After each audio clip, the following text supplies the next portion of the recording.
brutaalin elämä nyt sitten todellisuudessa oikeastaan on. Mut tuomittiin valvontarangaistukseen. Mä olin silleen, että alright, mä nyt teen niin kuin on tuomittukin. Niin se instituutio sanoo, niin kai sitä pitää uskoa. Mulla on koti, tietyt kaupat, missä mä käyn tekemässä arkipäivän ostoksia, ruokaa niin poispäin. Sitten mulla on työpaikka yliopistolla, missä mä käyn opiskelemassa.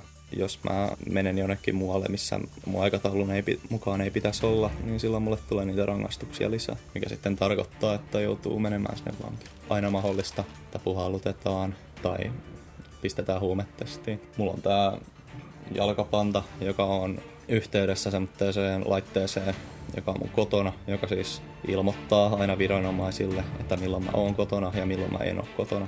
Mä en pysty tekemään omia päätöksiä hirvittävän pitkälle. Mun pitää 2 viikkoa etukäteen miettiä kaikkea, mitä mä haluan tehdä. Tarkoitus on yrittää ymmärtää, että mistä asioista ja mistä lähtökohdista tämä suomalaisuus oikein syntyy. Asevelvollisuus liittyy kyllä ehdottomasti tähän suomalaiseen kulttuuriin, tai siis se on osa semmoista, mikä mielletään suomalaiseksi miehisyydeksi, että hoidat oman osasi Suomen puolustamisessa. Ei saa luistaa siitä yleisestä suomalaisesta missiosta.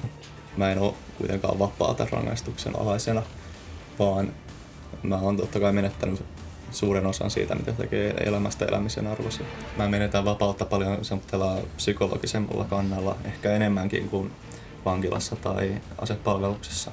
Mitä vastaisit kaikille kuulijoille ja mulle, jos mä sanon, että sä pääsit helpommalla kuin varusmiehet? Mä sanoisin, että suomalaisuuden myytti on kyllä aivopessyt teidät.